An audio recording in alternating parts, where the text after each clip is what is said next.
आज हम इस वीडियो में पढ़ेंगे अमेरिका के राष्ट्रपति की शक्तियाँ।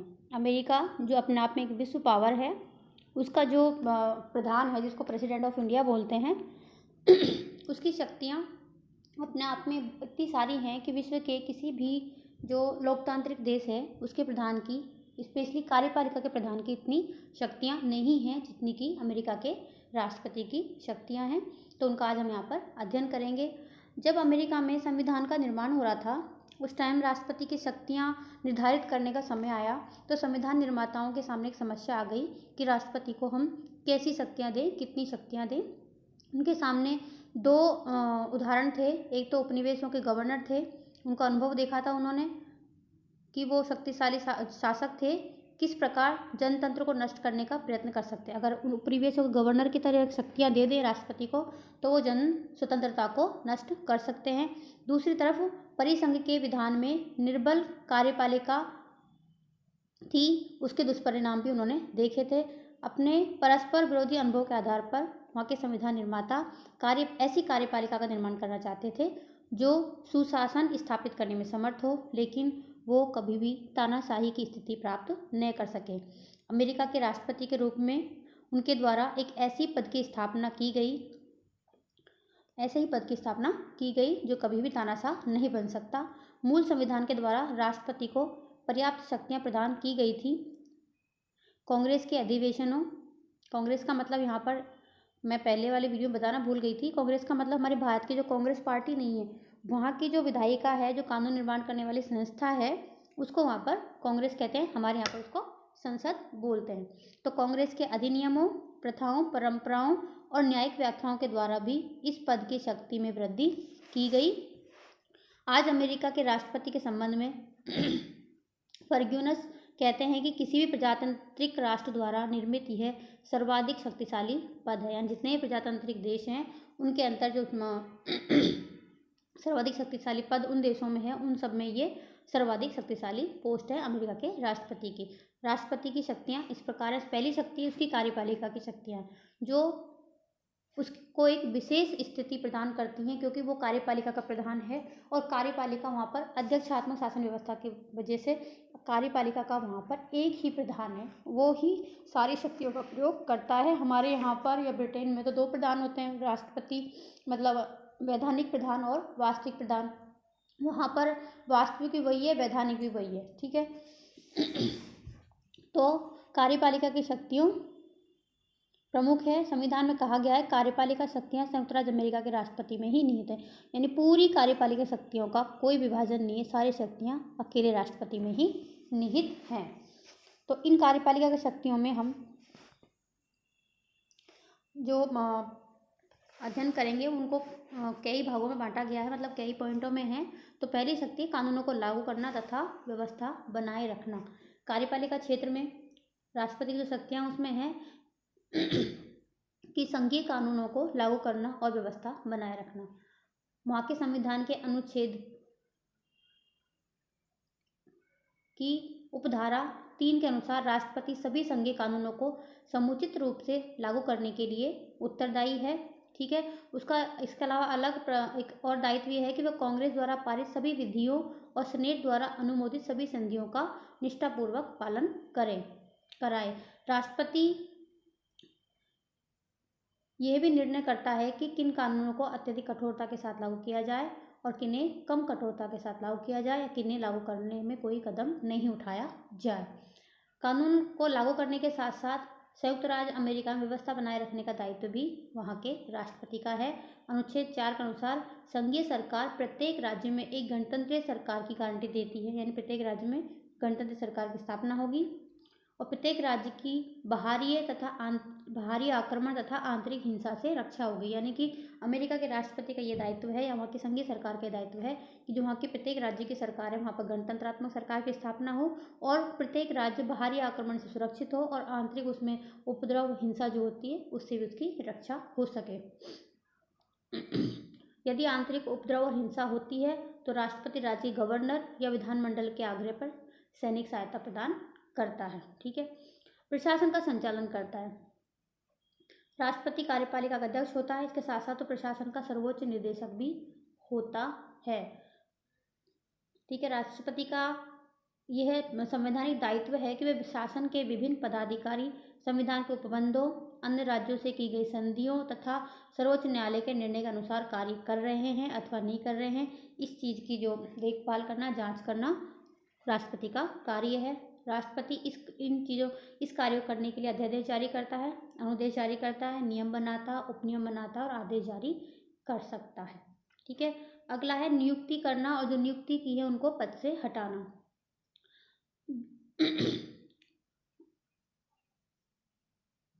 राष्ट्रपति वास्तविक प्रशासनिक शक्ति प्राप्त करता है इस शक्ति के द्वारा और कांग्रेस पर अपना प्रभाव स्थापित करता है। संविधान में संघ सरकार द्वारा की जाने वाली नियुक्ति को दो भागों में बांटा गया है। पहला, वे उच्च पद जिन पर राष्ट्र के सीनेट से, यानी नियुक्ति करते समय राष्ट्र के सीनेट से परामर्श और उनके बहुमत की सहमति से नियुक्ति कर सकता है। और दूसरा, वे निम्न पद हैं जिन पर कांग्रेस की सहमति से राष्ट्रपति स्वयं अथवा विभागीय अध्यक्ष या न्यायालय की नियुक्तियां कर सकता है।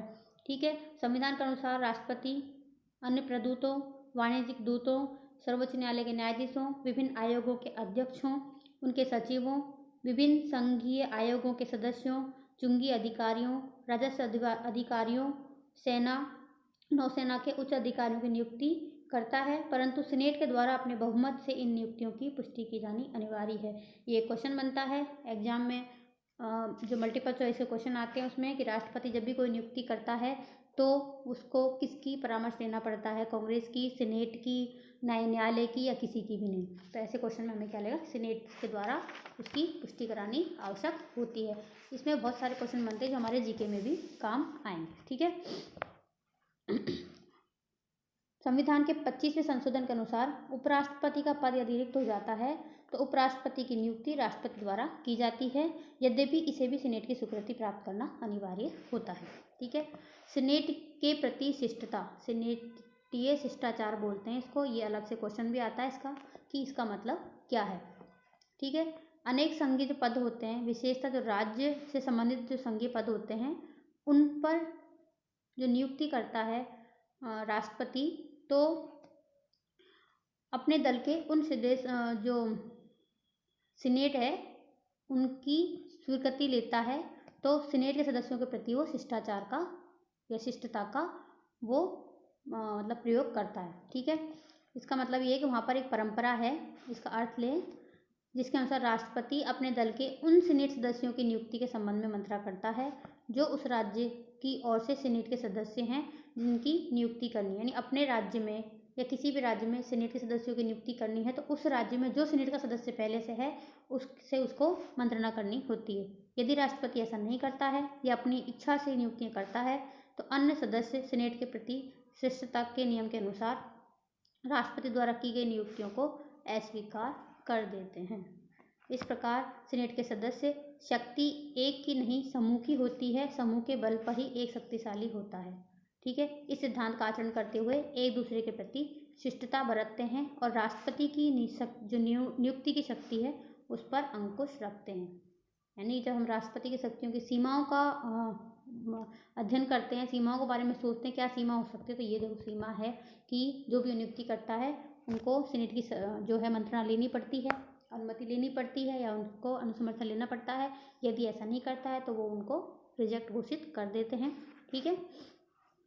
अब है क्षमादान का अधिकार, हमारे राष्ट्रपति को भी है।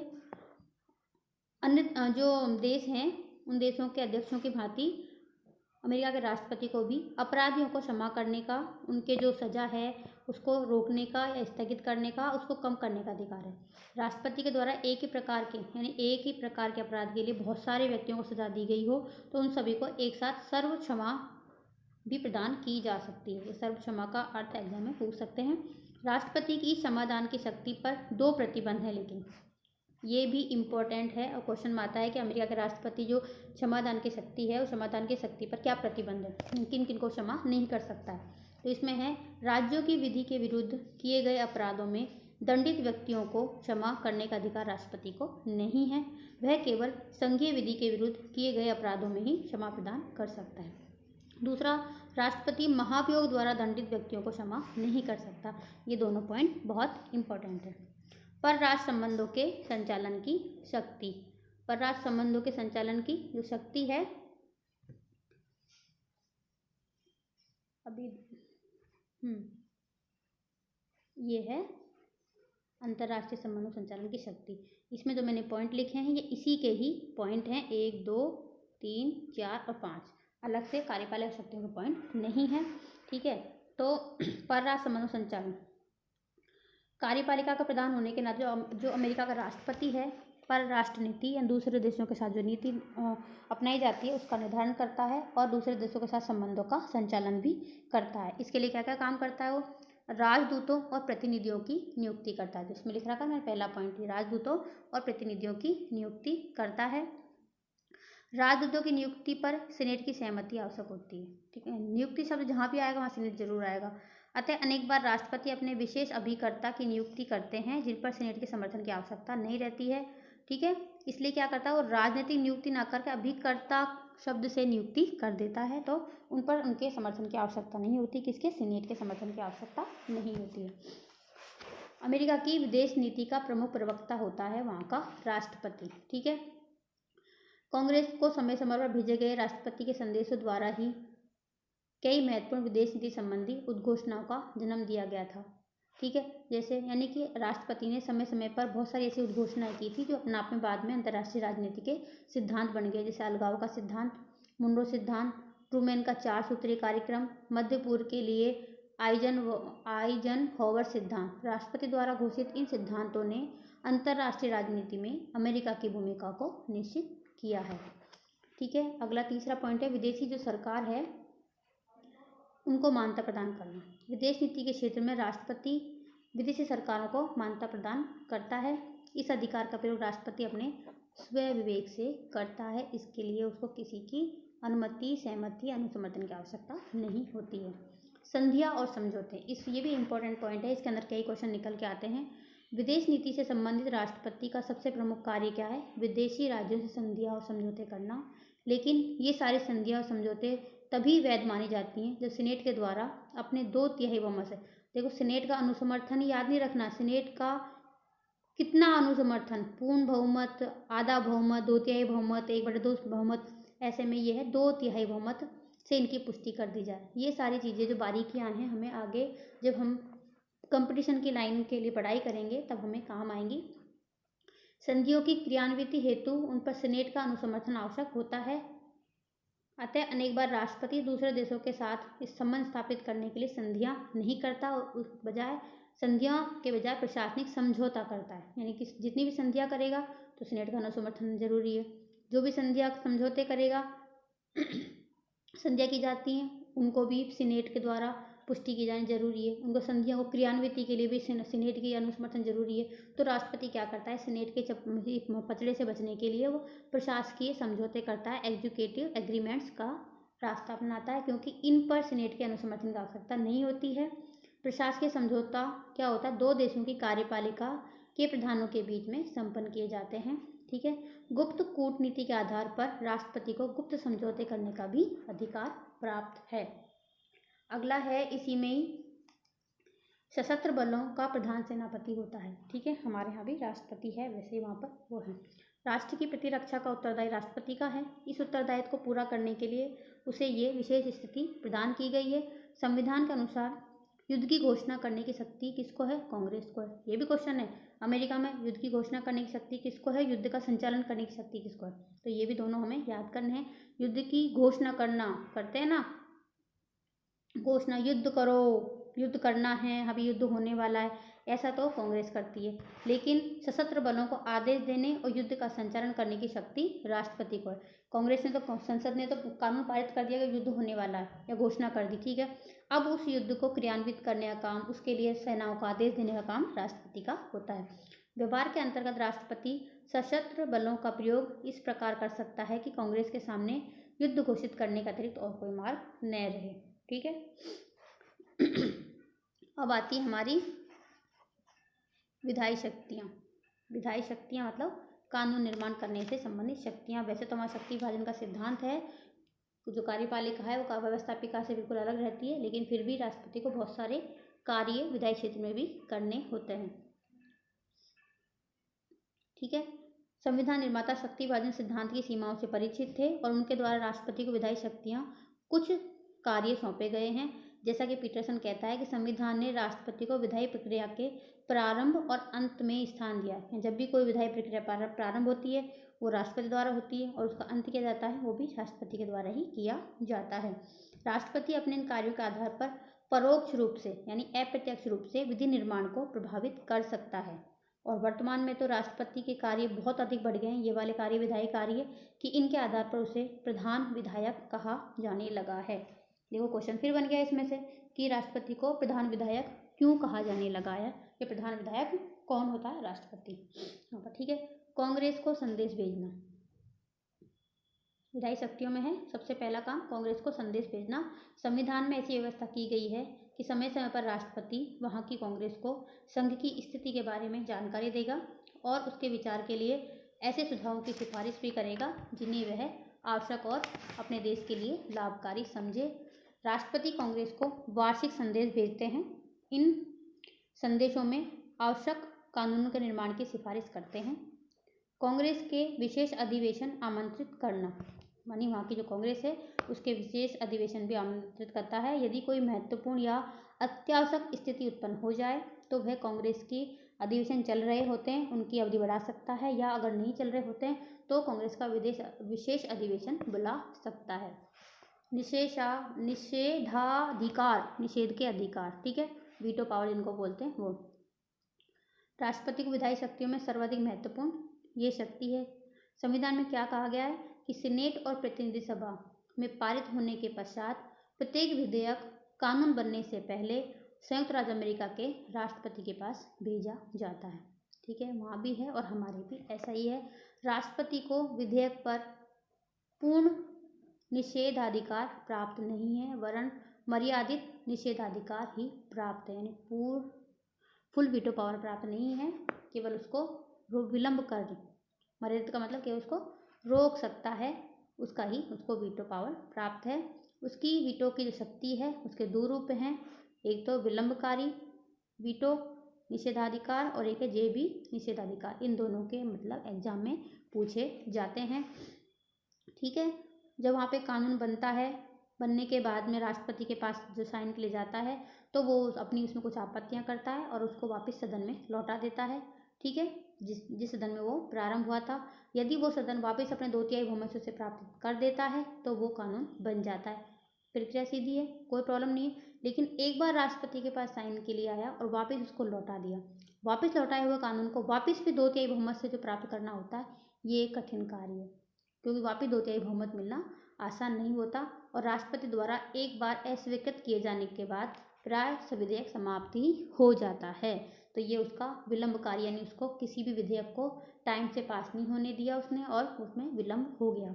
जेबी निषेधाधिकार, ठीक हो, इसका मतलब ये नहीं कि सारे को विधेयक को किसी कानून को जेब में रख लिया, नहीं। इसका मतलब ये है कि राष्ट्रपति अपने उसको कितने दिन तक अपने पास रोक के रख सकता है।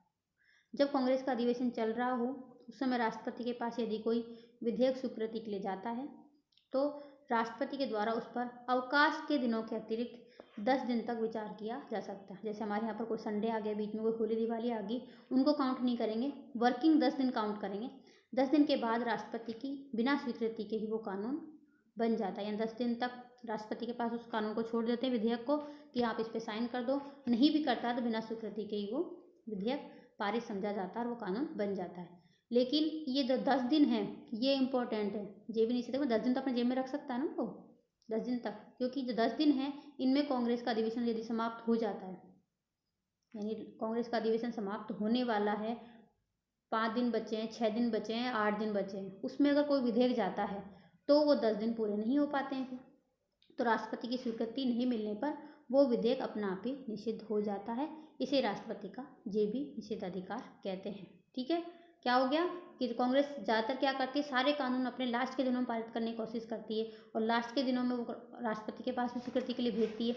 लेकिन यदि कांग्रेस का अधिवेशन समाप्त होने वाला है और राष्ट्रपति को जो 10 दिन का टाइम दिया जाता है उसमें वो साइन नहीं करता है तो वो विधेयक वहीं समाप्त हो जाता है, इसलिए इसका महत्व है। अगला है कार्यपालिका आदेश यानी अध्यादेश की शक्ति। जो वीटो पावर था वो उसका नेगेटिव विधायी शक्तियाँ थी, नेगेटिव निषेधात्मक विधायी शक्ति प्रदान करती है राष्ट्रपति को। राष्ट्रपति के द्वारा सकारात्मक विधायी शक्ति का प्रयोग कार्यपालिका आदेश के माध्यम से किया जाता है। इसका मतलब क्या है? राष्ट्रपति को शासन विषयक आदेश जारी करने का अधिकार है, जिनका कानून के समान ही महत्व होता है। इसे प्रदत्त व्यवस्थापन या अध्यादेश की शक्ति भी कहा जाता है। ठीक है। अगली है न्यायिक शक्तियाँ। राष्ट्रपति को न्यायिक क्षेत्र में कौन कौन शक्तियाँ प्राप्त है? सीनेट की सहमति से वे संघीय न्यायालय के न्यायाधीशों की नियुक्ति करता है, किंतु वे उन्हें पद से हटा नहीं सकता।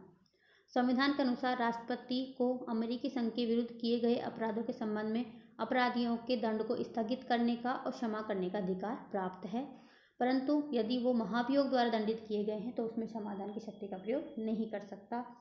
राष्ट्रपति सर्व क्षमा अर्थात एक साथ अनेक व्यक्तियों को एक साथ क्षमा भी प्रदान कर सकता है। ठीक है। अगला उसकी शक्तियां हैं कि राष्ट्रपति एक दल का नेता के रूप में वहाँ पर भूमिका निभाता है। राष्ट्रपति अपने दल का नेता होता है और इस रूप में भी उसे बहुत अधिक शक्ति और प्रभाव प्राप्त होते हैं। वह अपने दल की राष्ट्रीय समिति के चेयरमैन को नियुक्त करता है, उसके परामर्श से दल के अन्य महत्वपूर्ण पदों पर नियुक्ति करता है। उसके दल के पदाधिकारी दल की सभी महत्वपूर्ण नीतियों और राष्ट्रीय समस्याओं के बारे में उससे परामर्श करते हैं। उसके विचार सभी महत्वपूर्ण विषयों पर निर्णायक होते हैं। यदि राष्ट्रपति के दल को कांग्रेस के दोनों सदनों में बहुमत प्राप्त हो जाता है तो वह दलीय नीति के रूप में विधि निर्माण कार्य अपनी इच्छा अनुसार भी करवा सकता है। और लास्ट इसकी शक्ति है कि अमेरिकी राष्ट्र का वो सर्वोच्च नेता होता है, क्योंकि जब भी हम चुनाव देखते हैं अमेरिका के राष्ट्रपति के, अभी भी हमने थोड़े दिन पहले देखे थे 2020 में जो हुए हैं, जब भी चुनाव का वहाँ माहौल होता है तो ऐसा लगता है सारा चुनाव राष्ट्रपति के नाम से ही हो रहा है, किसी दल के नाम से नहीं हो रहा है, पर्टिकुलर व्यक्ति के नाम से। जनता को उसमें प्रत्यक्ष वोट देने का अधिकार नहीं है, लेकिन फिर भी पूरी जनता इस तरह से उस चीज़ के लिए मतलब वो उत्साहित रहती है उसके रिजल्ट के लिए, जैसे कि उसने खुद ने उसको प्रत्यक्ष रूप से निर्वाचित करने के लिए वोट दिए हों। तो ऐसी कंडीशन केवल अमेरिका में ही होती है। राष्ट्रपति अमेरिकी राजनीति का सर्वोच्च व्यक्तित्व होता है। अमेरिका की जनता नेतृत्व के लिए कांग्रेस की अपेक्षा हमेशा राष्ट्रपति की ओर ही देखती है। ठीक है। संकट काल में तो राष्ट्रपति पद की वहाँ पर बहुत अधिक शक्तियाँ वो राष्ट्रपति प्राप्त कर लेता है। जैसा कि मुनरो ने कहा है, युद्ध काल में राष्ट्रपति की शक्तियाँ उतनी ही अधिक हैं जितनी कि नेपोलियन की और क्रामवेल की थी, यानी जितने ये जो अधिनायकवादी जो शासक थे उनकी जितनी शक्तियाँ थी उनके काल में, उतनी शक्तियाँ संकट काल में अमेरिका के राष्ट्रपति की हो जाती हैं। धन्यवाद।